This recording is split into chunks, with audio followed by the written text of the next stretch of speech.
Olá, galera! E aí, tudo bem com vocês? Como estão aí em tempos de quarentena, confinamento, isolamento social? Estão fazendo tudo direitinho? Eu sei que é difícil para todo mundo se manter isolado, afinal de contas, todo mundo precisa, né, voltar a trabalhar, ganhar dinheiro. Muita gente está perdendo muito do ponto de vista financeiro com esse isolamento, mas por outro lado, se a gente fizer esse isolamento direitinho, logo mais a gente já volta ao normal. Então vamos aguentar mais um pouquinho, né? Agora, se a gente fizer isolamento tudo errado, não vai dar para voltar ao normal tão cedo, né? Vamos voltar com muitas pessoas doentes e com um sistema de saúde quebrado. Então, vamos tentar segurar mais um pouquinho. Falta pouco, eu tenho certeza que já a nossa vida aí vai voltar ao normal aos pouquinhos. Em breve, a gente vai comemorar aí um ano novo, um novo ano novo de 2020, né? Mas hoje não é sobre Covid-19 que eu quero falar para vocês. Eu quero falar com vocês. Por isso que eu quis tomar esse cafezinho com vocês. Meu café, para variar, não ficou muito bom. Falar sobre doença de Chagas. Por que eu quero falar sobre doença de Chagas? Porque hoje, dia 14 de abril, é o Dia Internacional da Doença de Chagas, que foi estabelecido recentemente pela Organização Mundial da Saúde. Após 110 anos da descoberta da doença, né? A descrição da doença foi feita pelo Carlos Chagas em 1909. Finalmente, então, a Organização Mundial da Saúde resolveu criar e reconhecer a necessidade de ter um dia para conscientizar tanto a população, ensinar a população sobre o que é a doença de Chagas, como se faz a prevenção, bem como também conscientizar os profissionais da saúde sobre a importância da gente conhecer essa doença e conhecer como ela evolui e conhecer como que fica a vida desses pacientes, né? Por quê? Porque a gente ainda tem uma prevalência muito alta de doenças de Chagas ao redor do mundo, né? Estima-se aí que temos, em média, entre 9 a 11 milhões de pessoas com doenças de Chagas, sendo desse número 8 milhões apenas aqui na América Latina, ou seja, um número muito alto. Desses 8 milhões que estão aqui na América Latina, um número maior está na Venezuela, com aproximadamente mais de 3 milhões de pessoas com doença de Chagas. Aqui no Brasil, o número estimado é de 1.900.000 pessoas contaminadas com a doença de Chagas. Então, a gente tem uma prevalência alta e tem ainda uma incidência que aumenta todo ano em torno aí de 200 a 300 novos casos por ano. Sendo que é uma doença que pode ser prevenida, pode ser evitada, é preciso políticas públicas, políticas de saúde pública para que a gente possa prevenir essa doença, né? Então, eu quis falar um pouquinho para vocês sobre doença de Chagas, para que vocês possam se conscientizar e conscientizar pessoas que vocês conheçam sobre essa doença, de que é importante a gente conhecê-la para poder prevenir e para poder tratar caso haja aí algum sinal, algum sintoma, alguma suspeita de que você foi contaminado. Aí tem às vezes, né, algumas pessoas falam assim, tá, mas por que eu preciso saber de doença de Chagas? Bom, 30% dos pacientes com doença de Chagas evoluem com acometimento cardíaco. Então, eles evoluem com uma cardiomiopatia, ou seja, uma doença do músculo cardíaco, né? Que é o que a gente chama de cardiomiopatia chagásica.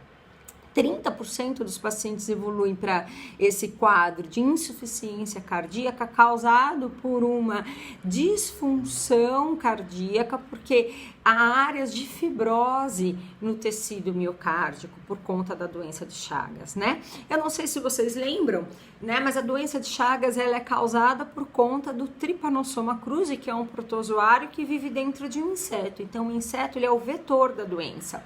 E quando ele pica o ser humano, ele tem preferência por picar mucosas, principalmente aqui os olhos, ó. Tá? Tanto que é muito comum ele picar as pessoas, principalmente crianças, quando essas crianças estão dormindo. E quando ele pica, ele deposita suas fezes. E nas suas fezes há esse protozoário. E esse protozoário, então, entra na corrente sanguínea, entra dentro dessas células, se multiplica e vai se multiplicando pelo corpo. E aí pode se alojar mais aí no coração, no intestino ou no esôfago, né?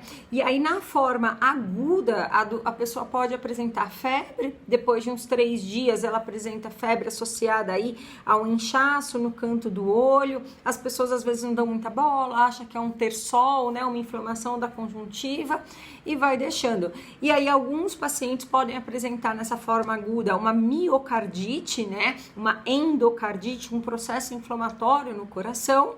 E isso pode ser tratado, mas boa parte dos indivíduos apresenta a sua forma mais tardia, ou seja, depois de 20 a 30 anos da picada, da infecção, né? Depois que você foi contaminado pelo agente etiológico da doença, que então você pode acabar desenvolvendo as formas que a gente chama aí de doença chagásica com megacólon, que é quando você tem uma hipertrofia do colo no intestino, doença chagásica com mega esôfago, quando você tem uma hipertrofia do esôfago, ou uma doença chagásica que atinge o coração, quando você tem uma hipertrofia cardíaca, você tem uma dilatação, um aumento do ventrículo esquerdo, e concomitante a esse aumento, você tem aí morte de miócitos, que são as células desse coração. É encontrado, né, em estudos anatomopatológicos, esse protozoário dentro desses miócitos, então eles morrem, e aí nessa região onde esses miócitos morrem, acaba então se formando áreas de fibrose, né? Isso atrapalha o ritmo cardíaco, então são pacientes que evoluem com arritmias importantes, eles evoluem com problemas vasculares importantes que levam aí a formação de trombos, né? Ou seja, uma coagulopatia, uma rigidez da parede dos vasos sanguíneos, então leva a uma vasoconstrição periférica importante que prejudica o sistema circulatório, aumenta a pós-carga de ventrículo esquerdo. Ao longo do tempo isso vai levando a um déficit da capacidade funcional do indivíduo. O indivíduo apresenta dispneia aos pequenos esforços e principalmente fadiga, que leva a uma intolerância aos esforços. Ou seja, é uma doença que tem um quadro clínico crônico e que prejudica demais a qualidade de vida do paciente. Muitas vezes, essa insuficiência cardíaca instalada nesse paciente leva esse paciente a ter frequentes internações hospitalares, frequentes reinfecções, até mesmo por conta dessas internações, prejudica mesmo a vida social desse paciente. Muitas vezes ele tem que parar de trabalhar por tantas e tantas vezes que ele interna, né? Ainda tem muitas coisas a serem estudadas em relação à patogênese da doença de Chagas, alguns estudos relacionando aí um aspecto imunoinflamatório, né, onde você tem aí alguns indivíduos que têm maior tendência à produção de citocinas pró-inflamatórias quando há então a contaminação por esse agente.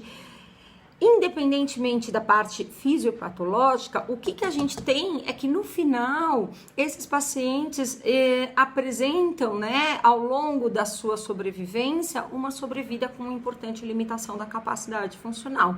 E aí é que entra nós, fisioterapeutas, né? Nós devemos tentar, então, trabalhar com o cardiologista e toda a equipe de cardiologistas que cuida desse paciente. Geralmente entra um cardiologista especialista em miocárdio, junto com um cardiologista especialista em arritmias, para trabalhar com esse paciente, e aí, então, em parceria, a gente tenta trabalhar com uma parte aí da reabilitação cardiovascular para tentar minimizar ao máximo essa perda da capacidade funcional, minimizar essa intolerância aos esforços para esses pacientes. Infelizmente, na grande maioria dos casos, a via final comum dessa doença, assim como as outras, né, insuficiências cardíacas, ou seja, a via final comum da insuficiência cardíaca causada pelo infarto agudo do miocárdio, ou seja, uma insuficiência cardíaca isquêmica, é a mesma via final da insuficiência cardíaca causada pela doença de Chagas ou por outras insuficiências cardíacas graves, né? Você tem aí um coração que não consegue funcionar, você tem um ventrículo esquerdo que perde a sua capacidade em adequar as necessidades, em ejetar sangue conforme as necessidades metabólicas. Então você tem aí então a necessidade de fazer um transplante cardíaco. esse paciente acaba internando. Durante a internação ele fica muito tempo aí à espera de um doador, muitas vezes em uso de drogas vasoativas, principalmente de inotrópicos, para poder aumentar a performance desse ventrículo esquerdo, poder aumentar a sístole. Então a gente tem um paciente que vai precisar muito da gente, tanto na fase hospitalar quanto na fase ambulatorial. Então, pessoal, eu peço, por favor, para vocês lerem um pouquinho sobre essa doença, entenderem como ela acontece, principalmente você que é profissional da saúde, que trabalha aí nas regiões endêmicas do nosso país, tenta procurar saber o que tem sido feito para a gente poder prevenir essa doença, né? Uma das melhores estratégias de prevenção dessa doença é você eliminar o inseto que é o vetor da doença, né? É verdade que a doença de Chagas, ela pode ser transmitida via oral, ou seja, você pode comer um alimento que esteja contaminado? Sim, é muito comum açaí, cana-de-açúcar, então suco de açaí, caldo de cana-de-açúcar estar contaminado, né? Então, por isso que quando a gente vai comer esses alimentos, a gente tem que saber de onde é a procedência desses alimentos, né?